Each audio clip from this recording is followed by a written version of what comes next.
Welcome to this explainer. Today we are breaking down the absolute behemoth that is the 2026 World Cup final. We're going to look at everything from the sheer unprecedented scale of this tournament all the way down to the ultimate tactical matchup on the pitch between Spain and Argentina. It's a classic battle, a flawless system going head-to-head with undeniable individual brilliance. Here is our roadmap for today. 1. The expanded 2026 stage. 2. Off-pitch controversies. 3. The ultimate final matchup. 4. Spain's tactical blueprint. 5. Argentina's decisive advantage. And finally, number 6, the final verdict. Let's get right into it. Section 1. The expanded 2026 stage and its unprecedented scale. So the new FIFA regulations created this massive 48-team framework, splitting everyone up into 12 groups of 4. This makes the 2026 tournament literally the largest, longest, and most grueling gauntlet in World Cup history. Honestly, just surviving this bracket to make it to the final is a historic feat of endurance in its own right. Section 2. Off-pitch World Cup controversies and geopolitical storms. Now, before the final was even set, a really rapid, escalating sequence of events ended up dominating global headlines. Back in November 2025, FIFA created a brand new award, the FIFA Peace Prize. The very next month, at the World Cup draw in D.C., that inaugural prize was presented to United States President Donald Trump by FIFA head Gianni Infantino. Then, fast forward to the middle of the tournament on July 5, 2026, President Trump actually makes a phone call to Infantino regarding U.S. striker Folarin Balogun's red card suspension. Following that call, the suspension was lifted by FIFA, which suddenly made Balogun eligible to play. The very next day, UEFA publicly accused FIFA of crossing a red line with the decision, while FIFA just went ahead and dismissed subsequent appeals from Belgium regarding the whole situation. Naturally, these actions generated widespread scrutiny worldwide.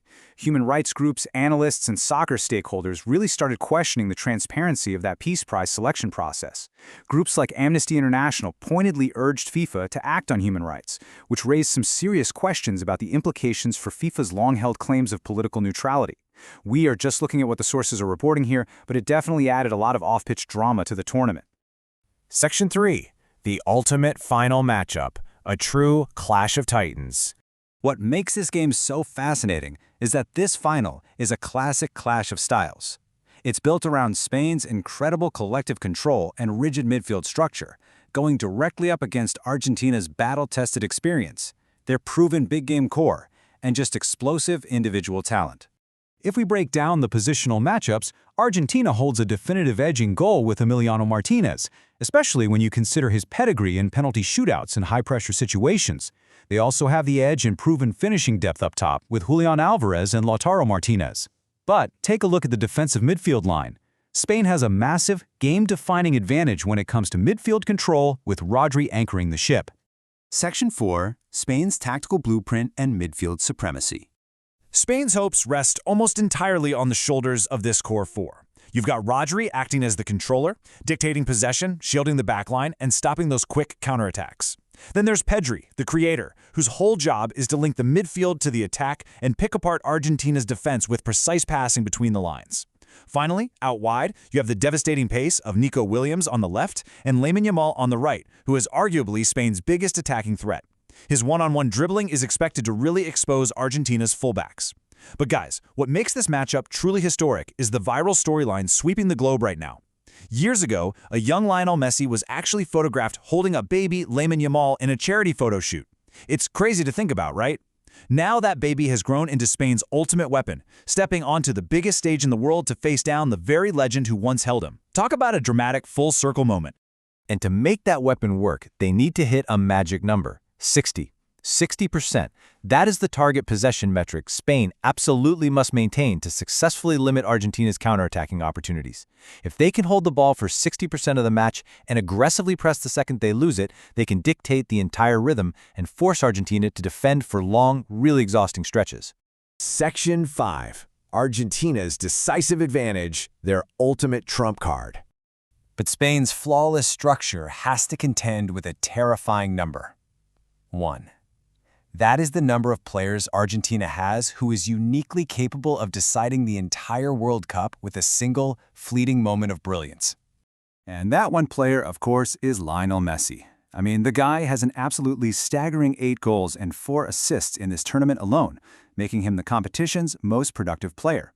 Even now, Messi remains the superior final third creator in world football. He isn't just hanging out as a right-sided attacker anymore. His decisive advantage is how he drops deep into the midfield, attracts multiple Spanish defenders, and then either creates or delivers the final lethal pass.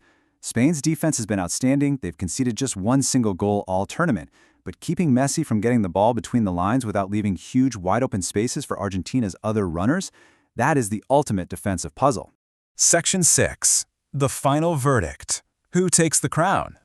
So, with Spain relying on total midfield control and a defense that's only leaked 1 goal, and Argentina winning literally every single match fueled by Messi's historic run, who actually comes out on top in this 2026 final?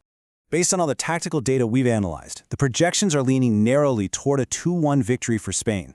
But, and this is a massive but, this prediction only holds true if Rodri successfully controls the midfield tempo and if Lamine Yamal delivers a standout, game-changing performance against Messi and that Argentina defense. Ultimately, Spain just seems to have more ways to control the flow of the game, even if Argentina possesses the ultimate game-breaker. Which leaves us with this final, really provocative thought. If Spain's highly structured system successfully conquers Argentina's individual brilliance and experience, they won't just be lifting a trophy. Adding a 2026 Men's World Cup title to their 2023 Women's World Cup championship and their 2024 Men's Olympic football gold medal really begs the question, are we witnessing the dawn of an era of undisputed, total Spanish football supremacy? It's going to be an incredible match to watch. Thank you so much for joining me for this explainer, and enjoy the final.